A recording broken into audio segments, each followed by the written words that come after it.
नमस्कार, आप देख रहे हैं इंडिया न्यूज उत्तर प्रदेश उत्तराखंड।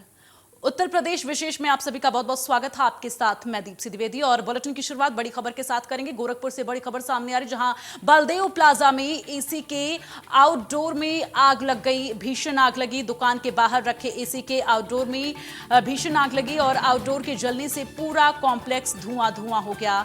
दमकल की गाड़ियों ने आग पर फिलहाल काबू पा लिया है। कैंट थाना क्षेत्र के बलदेव प्लाजा का पूरा मामला, तस्वीरें आपको दिखा रहे। देखिए किस तरह से यहाँ पर भीषण आग लगी है और आग लगने के बाद से यहाँ पर अफरा तफरी का माहौल हो गया। और देखिए यहाँ पर आग बुझाने के लिए दमकल की गाड़ियां मौके पर पहुंची। हालांकि आग पर अब काबू पा लिया गया है। तो गोरखपुर से ये मामला सामने आया, जहां बलदेव प्लाजा में आपको बता दें भीषण आग लगी है। दुकान के बाहर रखे एसी के आउटडोर में भीषण आग लगी और जिसके बाद से पूरा कॉम्प्लेक्स धुआं धुआं हो गया। ज्यादा जानकारी के लिए सीधे रुख करेंगे। सुशील कुमार संवाददाता इस वक्त फोन लाइन पर जुड़े हैं। सुशील, अभी क्या कुछ जानकारी इस पूरे मामले में? देखिए, बिल्कुल आपको बता दूं कि बलदेव प्लाजा का ये पूरा मामला है कैंट थाना क्षेत्र के, और काफी पॉश इलाका है गोलघर का, जहां के अंदर तकरीबन 250 के आसपास दुकानें हैं। अचानक जो है एसी जो के ब्लास्ट करता है और आग लग जाती है, जिसके बाद पूरी तरह से अफरा तफरी मच जाती है और आसपास के जितनी भी जगह थे सब जगह केवल धुआं ही धुआं नजर आ रहा था। ऐसे में लोगों को घबराहट हो रही थी, लेकिन आसपास के दुकानदारों के ने जो है पूरी हिम्मत दिखाई और उसके बाद से इसकी जानकारी पुलिस को भी दी। मौके पर पहुंची पुलिस और दुकानदारों के सहयोग से जो फायर किट उनकी दुकान के पास रखा गया था, उसके जरिए जो है आग पर काबू पाया गया। फिलहाल फायर ब्रिगेड की 2 गाड़ियां भी मौके पर पहुंच गई थी, लेकिन उससे पहले ही जो है दुकानदारों की सूझबूझ और पुलिस की मदद से आग पर काबू पा लिया गया था और एक बड़ी दुर्घटना होते होते बच गई। ठीक है सुशील, इस दौरान किस तरह से नुकसान होने की खबर निकलकर सामने आ रही है? क्या इसको लेकर कोई जानकारी? देखिए, दुकानदारों के जो है कहीं ना कहीं हिम्मत की वजह से या होशियारी की वजह से, मैंने कहा, एक बड़ा हादसा होते होते बच गया और कोई किसी तरह का कोई हताहत नहीं हुआ, कोई बड़ा नुकसान नहीं हुआ। सिर्फ एसी जो ब्लास्ट हुआ था बस उसी के में आग लगी थी, बाकी आसपास के में आग नहीं लग पाई थी, क्योंकि दुकानदारों ने तत्काल आग पर काबू पा लिया, जिसकी वजह से एक बड़ा हादसा होते होते बच गया। चलिए, तमाम जानकारी के लिए सुशील बहुत बहुत धन्यवाद। तो यहाँ पर आपको बता दें, एक बड़ा हादसा होने से टल गया। फिलहाल आगे बढ़ते हुए एक बड़ी खबर आपको वाराणसी से बता दें। इस वक्त की बड़ी जानकारी सामने आ रही है वाराणसी से, जहां काशी विद्यापीठ में मतदान के बीच हंगामा हुआ है। तस्वीरें आपको दिखा रहे हैं वाराणसी की। मतगणना में छात्रों के 2 गुटों में बवाल हुआ है। ये देखिए तस्वीरें किस तरह से यहाँ पर लोग आपस में भिड़े हैं। मतदान में छात्र धांधली का आरोप लगा रहे हैं, जिसको लेकर यहाँ पर यह बवाल छिड़ा है। कुछ देर तक मतगणना फिलहाल रोक दी गई थी। तो ये बड़ी जानकारी प्रशासन के समझाने बुझाने पर आपको बता दें फिर से मतगणना शुरू करा दी गई है। लेकिन तस्वीरें देखिए यहाँ पर किस तरह से भारी तादाद में पुलिस प्रशासन मौजूद है लोगों को काबू में करने के लिए। काशी विद्यापीठ का पूरा मामला है, जहां पर मतगणना के दौरान छात्रों के 2 गुटों में बवाल हुआ है। दरअसल मतदान में छात्र धांधली का आरोप लगाते हुए बवाल करते हुए नजर आए। तो कुछ देर तक मतगणना रोक दी गई थी। इसकी वजह से फिलहाल आपको बता दें कि जब प्रशासन वहां पर पहुंचा, लोगों को समझा बुझाकर मतगणना फिर से शुरू करा गई। आकाश यादव का रुख करेंगे, फोन लाइन पर हमारे साथ जुड़े हुए हैं ज्यादा जानकारी के साथ संवाददाता। अभी वहां पर किस तरह से हालात बने हुए हैं आकाश? देखिए, अभी हालात की बात करें तो स्थानीय पुलिस प्रशासन जाके हालात को सामान्य कर दी। हालांकि मतगणना जारी है। ये मतगणना यदि बवाल ना होता, धरना ना होता, तो 5 बजे तक रिजल्ट आ जाता। लेकिन छात्र सभा, समाजवादी छात्र सभा के लोगों का कहना है कि मतदान के दौरान धांधली हुई है। क्योंकि जब मतदान हो गया, मतगणना के दौरान ये आरोप लगाया जा रहा था। प्रशासन पहुंची, मान मनोवल की स्थानीय पुलिस प्रशासन के साथ जो चुनाव करा रहे हैं वो अधिकारी पहुंचे, जिसके बाद अब मान मनोवन के बाद अब मतगणना जारी है। हालांकि छात्र का एक गुट जो है अभी भी धरने पे बैठा है, लगातार आरोप प्रत्यारोप लगा रहा है। हालात पर अपनी नजर बनाकर रखिएगा आकाश, तमाम अपडेट आपसे लेते रहेंगे। फिलहाल के लिए धन्यवाद। तो अभी तक मतगणना जारी है, अब देखना यह है कि फाइनल रिजल्ट कब तक आएगा। फिलहाल आगे बढ़ते हुए रुख करेंगे यूपी के सीएम योगी आदित्यनाथ की सरकार 2.0 की मंत्रिपरिषद की पहली बैठक आज हुई। पहली कैबिनेट मीटिंग में सरकार बीजेपी के लोक कल्याण संकल्प पत्र में किए गए वादों को पूरा करने की शुरुआत कर रही है और इस दौरान 14 प्रस्तावों पर मुहर लग गई है। वहीं कैबिनेट बैठक के बाद पर्यटन मंत्री जयवीर सिंह बोले कि यूपी में पर्यटन की असीम संभावनाओं को देखते हुए सरकार ने आज की कैबिनेट में कई प्रस्ताव पर मुहर लगाई है।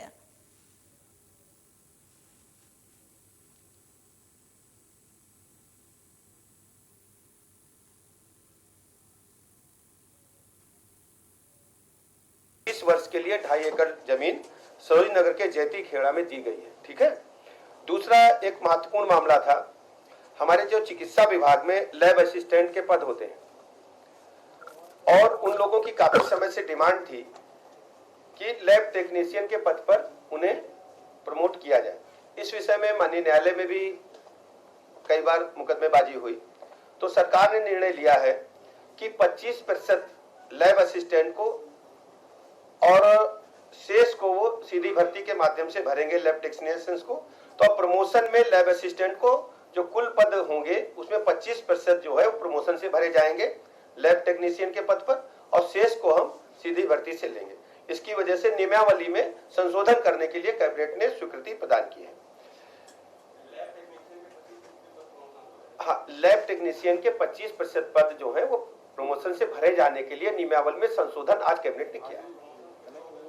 जो लैब असिस्टेंट पर होते हैं, लैब असिस्टेंट जो होते हैं उनको 25% का इसमें कोटा निर्धारित कर दिया गया है। वो आज नियमावली में, ये निर्णय तो पहले हो चुका था कि 25% किए जाएं, लेकिन नियमावली नहीं बन पाई थी। हनुमान चालीसा अजान पर लगातार विवाद बना हुआ है। योगी आदित्यनाथ का फैसला भी आया है। इसी को लेकर हमारे संवाददाता रजनीश ने योगी आदित्यनाथ सरकार के मंत्री दानिश आजाद से खास बातचीत की। मंत्री दानिश आजाद ने कहा कि सबको नियम का पालन करना चाहिए। सही बात है, किसी भी धार्मिक आयोजन की आवाज बाहर नहीं आनी चाहिए जिससे दूसरों को परेशानी हो। लगातार इधर हनुमान चालीसा और अजान नमाज पर विवाद बना हुआ है। इसी बीच योगी आदित्यनाथ उत्तर प्रदेश सीएम हैं, उनका एक फैसला आता है कि जो भी होगा धार्मिक का आप कार्यक्रम होंगे उसके लिए आपको परमिशन लेना पड़ेगा। चाहे अगर इस्लाम धर्म की बात करें या हिंदू धर्म की बात करें, कोई भी धर्म की बात करें। हमारे साथ बातचीत करने के लिए दानिश आजाद जी है, जिनके जिम्मेदारी है अल्पसंख्यक मंत्रालय की। जिस तरीके से लगातार विवाद चल रहा है उस पर योगी आदित्यनाथ यानी आपकी सरकार का एक फैसला आता है कि जो भी आप धार्मिक काम करेंगे उसके लिए सरकार से फैसला लेना होगा। देखिए, ये बहुत एक अच्छी पहल है और इसका फायदा आम जनमानस को होगा, क्योंकि देखिए कोई भी धार्मिक आयोजन हम करते हैं तो टेंट बाकायदा किसी भी धर्म का हो, चाहे वो इस्लाम धर्म का हो, चाहे हमारे हिंदू भाई हो, चाहे क्रिश्चियन भाई हो, तो टेंट लगते हैं, आयोजन होता है, संख्या आती है। तो अगर हमारे प्रशासन को पहले से ही जानकारी होगी तो प्रशासन वहाँ सुरक्षा व्यवस्था, पार्किंग व्यवस्था, यातायात व्यवस्था, इन सब चीज़ों को दुरुस्त रखेगा, जिससे जो भी श्रद्धालु आएंगे, जो भी वहाँ लोग तिलावत करने आएंगे, जो भी लोग वहाँ पे पूजा पाठ करने आएंगे, तो उनके लिए सुलभता होगी। और हमारी सरकार का एकमात्र एजेंडा है कि जनता के सुलभता के लिए काम करना है और इस दिशा में बहुत अच्छा कदम है। एक और फैसला उनका आया था कि जो भी आपके धार्मिक या हम प्रवचन की बात करें या अजान की बात करें उसकी आवाज़ आपके धार्मिक परिसर तक ही सीमित रहनी चाहिए, केवल एक धर्म की बात नहीं करें। अगर आप हनुमान चालीसा भी करते हैं तो उसकी आवाज़ बाहर नहीं जानी चाहिए। अगर अजान भी करते हैं कि उसकी आवाज़ बाहर नहीं जानी चाहिए, क्योंकि पॉल्यूशन को लेकर तमाम तरह तरह की शिकायत होती रही। कोर्ट का भी फैसला, लगातार इस पर सियासत हो रही है। आपका व्यक्तिगत क्या नजरिया है? देखिए, इन मुद्दों पे सियासत नहीं होनी चाहिए और जो भी मानक है उस मानक के हिसाब से हमें सारे कार्यक्रम, सारी चीज़ें करनी चाहिए, जिससे कि हमारे जो धार्मिक कार्यक्रम हैं वो भी अच्छे से हों और समाज में भी जो है प्यार और जो एकता है वो बनी रहे। और सरकार ने मानक तय किए हैं, सबसे पूछ के, सबके विचार को लेते हुए वो मानक तय हुए, उस मानक में हमको फॉलो करना चाहिए। हमारे साथ बातचीत करने के लिए दानिश आजाद थे। उन्होंने साफ कहा कि जो भी मानक बना हो उस मानक को सबको पालन करना चाहिए। सहयोगी शमशाद के साथ रजनीश पांडे, इंडिया न्यूज, लखनऊ। तो उत्तर प्रदेश में योगी सरकार द्वारा अजान के समय लाउडस्पीकर तेज आवाज में बजाने को लेकर दिशा निर्देश दिए गए हैं, जिसमें कहा गया है कि अजान के समय लाउडस्पीकर की आवाज कैंपस परिसर तक सीमित रखी जाए। तेज आवाज में लाउडस्पीकर बजाकर अन्य लोगों को परेशान न किया जाए। आगरा में इंडिया न्यूज संवाददाता मनोज चाहर ने योगी सरकार के फैसले पर ताज नगरी के लोगों से की राय जानी है। रिपोर्ट देखिए। योगी सरकार ने अजान के दौरान लाउड स्पीकर तेज बजाने को लेकर एक निर्देश पारित किया है, जिसमें कहा गया है कि अजान पढ़ते समय आवाज लाउड स्पीकर इतनी रखी जाए जो कि एक कैंपस के अंदर सीमित रहे। उसको लेकर ताजनगरी के लोगों की क्या राय, हम जानने की कोशिश करेंगे। क्या नाम है आपका? मोहम्मद सलीम अंसारी। जो योगी सरकार ने जो आदेश दिया है कि लाउड स्पीकर की आवाज अजान के समय सीमित रखी जाए, जो कैंपस के अंदर ही है, बाहर न जाए, उसको लेकर क्या आप करिए? हमारे गुरु है जो हम उसका स्वागत करते हैं। उन्होंने कहा है लेकिन कैंपस के अंदर रखी जाए, उससे क्या होगा कि कैंपस में ही सुनाई देगी। यह अजान इसलिए दी जाती है कि आसपास जो क्षेत्र में रहने वाले लोग हैं उसको सुन सके, उसकी अजान की जाए, नमाज के लिए इबादत के लिए आ सकें। अगर उन्होंने क्या किया है ये कैंपस के अंदर कहा जाए तो ये इसको मंदिरों में भी ये करना चाहिए कि जो लाउडस्पीकर मंदिरों में बजते हैं या गुरुद्वारा में भजन कीर्तन होते हैं उसको भी सीमित रूप से रखा जाए। और ये निर्णय जो सरकार का निर्णय है मान्य है, लेकिन ये सभी के ऊपर सभी धर्म पर लागू होना चाहिए। तो बिल्कुल इनका साफ तौर पर कहना है कि जिस तरीके से एक जो समुदाय है उसके लिए ये आदेश नहीं होना चाहिए, सभी धार्मिक स्थलों पर या सभी धर्मों का ये आदेश मान होना चाहिए। और भी हमारे साथ हैं, हम इनसे बात करेंगे। क्या नाम है आपका? सतीशन जैन। सतीशन जी, जिस तरीके से योगी सरकार ने एक निर्देश जारी किया है कि लाउड स्पीकर का जो तेज आवाज में नहीं बजाया जाए, उसको सीमित रखा जाए, क्या कहना चाहते हैं आप? उस तरह अच्छा संदेश दिया है योगी ने अपना कि भाई देखो मस्जिदों पर अजान होती है तो उसमें मतलब ये कि दूसरे समुदाय को ये नहीं लगे कि हमारे साथ गलत हो रहा है। ठीक है, वो हनुमान चालीसा पढ़ते हैं तो उसमें लोगों को मतलब ये कि कैंपस से बाहर आवाज़ नहीं जानी चाहिए, जिससे लोगों को बद्दा नहीं लगे। तो इस आदेश को आप तो बिल्कुल बहुत बढ़िया आदेश दिया है माननीय मुख्यमंत्री जी ने, और समाज के लिए अच्छा संदेश जाएगा। और भी हमारे साथ हैं। क्या नाम है? मेरा नाम शकील नाम है मेरा। शकील, जिस तरीके से देखा जा रहा है कि योगी सरकार ने एक आदेश जारी किया है कि जो लाउड स्पीकर की तेज आवाज़ है वो सीमित रखी जाए और कैंपस में रखी जाए, ये बहुत बढ़िया बात कही है योगी नाथ जी ने। क्या नाम है, हम इनका शुक्रिया अदा करते हैं। और किसी के ना तो ये कहा है उन्होंने कि ना मंदिर से हटना चाहिए, ना मस्जिद से हटना चाहिए, ना गुरुद्वारे पे से हटना चाहिए स्पीकर, वो सीमित आवाज़ रखी और इससे हमें बहुत खुशी हुई है और इनका शुक्र अदा करते हैं हम योगी नाथ। आदेश का आप स्वागत करते हैं? बिल्कुल स्वागत करते हैं। तो ये थे ताजनगरी के लोग जो लगातार जो योगी सरकार ने जो आदेश पारित किया है लाउड स्पीकर को लेकर, उसका ये स्वागत करते हैं। और यही वजह है कि ताजनगरी के लोग जो योगी सरकार के इस आदेश की बिल्कुल स्वागत योग्य बता रहे हैं। आगरा से मनोज चार, इंडिया न्यूज़। भारत सरकार हो या फिर उत्तर प्रदेश सरकार, शिक्षा की गुणवत्ता बढ़ाने के लिए हर संभव प्रयास कर रही है, लेकिन शिक्षा का स्तर बढ़ने का नाम नहीं ले रहा है। ताजनगरी के अभिभावकों का मानना है कि शिक्षा डेवलपमेंट के लिए सबसे पहले स्कूलों द्वारा की जा रही कमीशनखोरी पर सरकार को लगाम लगानी चाहिए। इसी संबंध में हमारे संवाददाता ने अभिभावकों से खास बातचीत की है। रिपोर्ट देखिए। सरकार लगातार शिक्षा को बढ़ावा देने के लिए, गुणवत्ता को सुदृढ़ करने के लिए लगातार तमाम प्रयास कर रही है, उसके बावजूद भी शिक्षा का स्तर गिरता जा रहा है। ताजनगरी के अभिभावक हमारे साथ हैं, हम इनसे जानकारी करेंगे कि किस तरीके के शिक्षा का स्तर है उसको सुधार पे लाया जाए और शिक्षा का स्तर किस तरीके से जो कमीशनखोरी जो विद्यालय प्रबंधनों द्वारा की जा रही है उस पर कैसे लगाम लगाई जाती है। क्या नाम है आपका? बच्चों की क्लासें जो अभी तक ऑनलाइन चल रही थी उसमें बच्चों का डेवलपमेंट तो हो रहा था, एजुकेशन तो वो अपनी ले रहे थे, लेकिन सोशल इंटरेक्शन बच्चों का नहीं हो पा रहा था। बच्चों के अपने जो फ्रेंड सर्कल होता है, जो नॉर्मल बातें होती हैं, बच्चों का बचपना जो है वो घर के कमरों में जो है बंद हो गया था।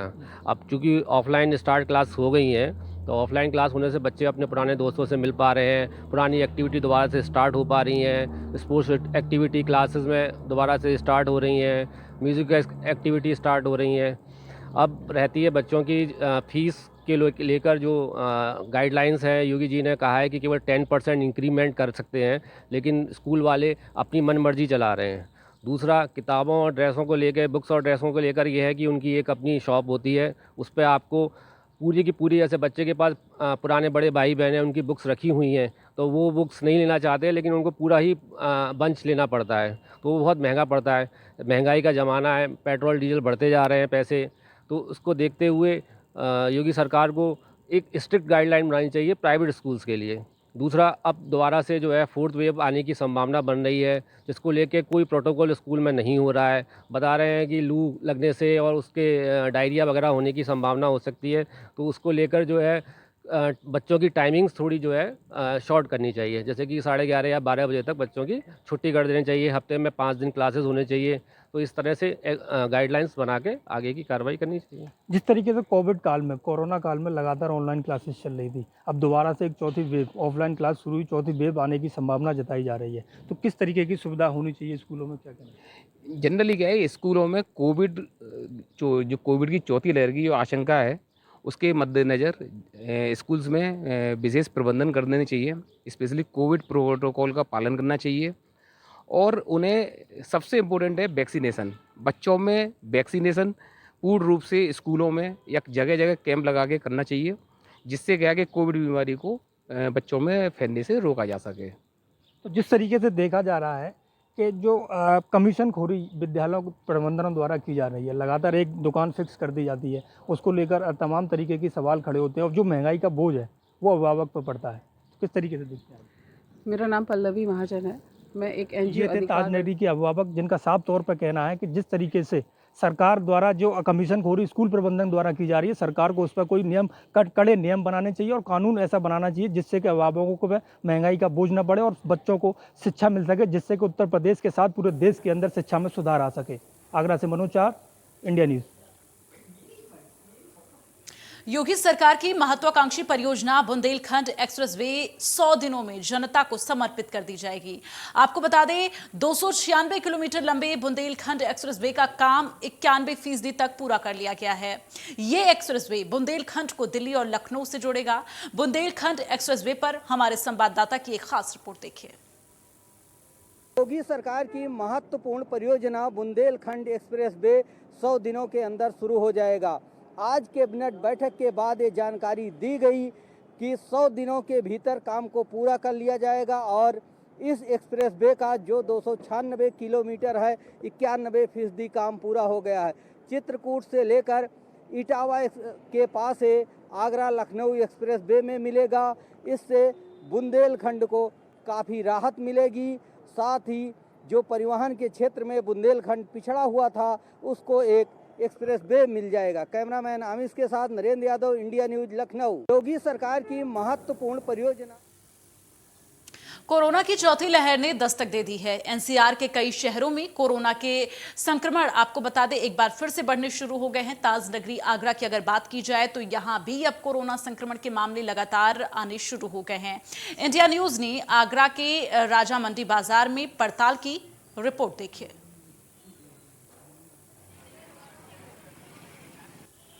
कोरोना की चौथी लहर ने दस्तक दे दी है। एनसीआर सहित कई शहर ऐसे हैं जहाँ लगातार कोविड के जो मरीज हैं उनकी संख्या बढ़ती जा रही है। ताजनगरी आगरा में भी अब कोविड के मरीज बढ़ने लगे हैं, लेकिन कहीं ना कहीं जो कोविड की गाइडलाइंस थी अब उनको लोग भूल चुके हैं, उनका कोई पालन नहीं कर रहा है। इस समय हम राजा मंडी मार्केट में आप देख सकते हैं कि जिस प्रकार से आपको मास्क लगाए हुए व्यक्ति एक बार दुक्का मिलेंगे, ज़्यादातर लोग बिना मास्क के नजर आएंगे। आपको बता दें कि जो ये राजा मंडी मार्केट है ये काफ़ी भीड़ वाला इलाका है और भीड़ वाले इलाके में कहीं ना कहीं जो कोविड के नाम है जो मास्क हैं, मास्क आपको लगाना चाहिए, लेकिन लोग आप देख रहे हैं कि मास्क लगाकर नहीं चल रहे हैं। कहीं ना कहीं जो जागरूकता थी वो अब जागरूक लोग नहीं रहे कि जिस प्रकार से जो कोविड आया और कोविड के बाद कहीं ना कहीं लोगों को मास्क लगाना चाहिए था, वो मास्क लगाकर अभी नहीं चल रहे हैं। आपको दिखा रहे हैं दुकानदार भी हैं, ये भी मास्क नहीं लगाना है। इनसे पूछ लेते हैं कि मास्क क्यों नहीं लगाना है।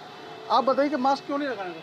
हाँ जी, चौथी लहर दस्तक दे दी है तो मास्क क्यों नहीं लगाना है? चौथी लहर ने दस्तक जरूर दी है, मास्क लगाना अनिवार्य है, वो बात भी सही है, लेकिन आगे से लगाएंगे, आगे जरूर लगाएंगे, अवश्य लगाएंगे।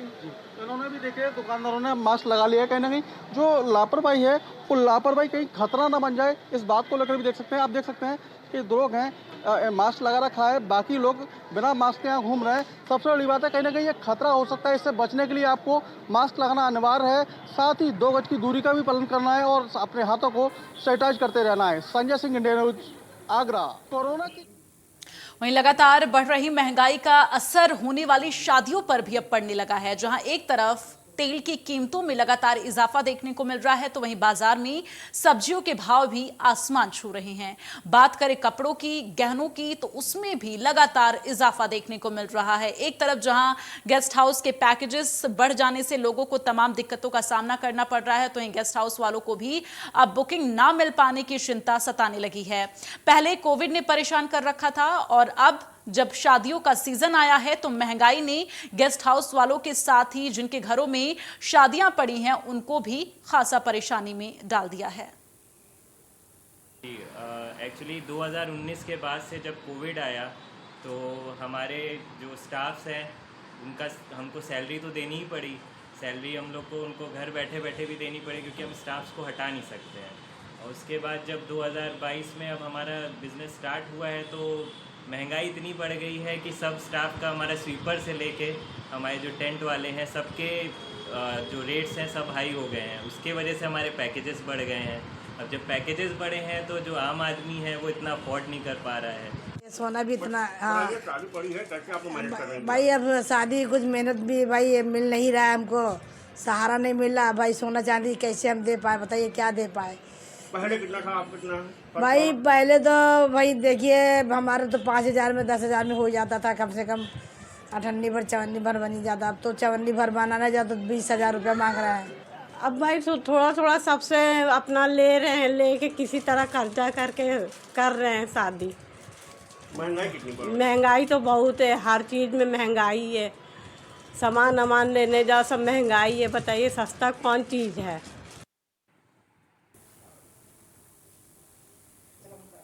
उत्तर प्रदेश के मुरादाबाद के सिविल लाइन थाना क्षेत्र में कलेक्ट्रेट जा रहे प्रेमी जोड़े को हिंदू युवा वाहिनी के पदाधिकारियों ने रोककर पुलिस को सौंप दिया, जहां हिंदू युवा वाहिनी के पदाधिकारियों ने आरोप लगाया है कि युवक युवती को लुधियाना से भगाकर लेकर आया है और अपना नाम बदलकर युवती से कोर्ट मैरिज कर रहा है। हिंदू युवा वाहिनी के पदाधिकारियों ने युवक को पकड़कर पुलिस को सौंप दिया है।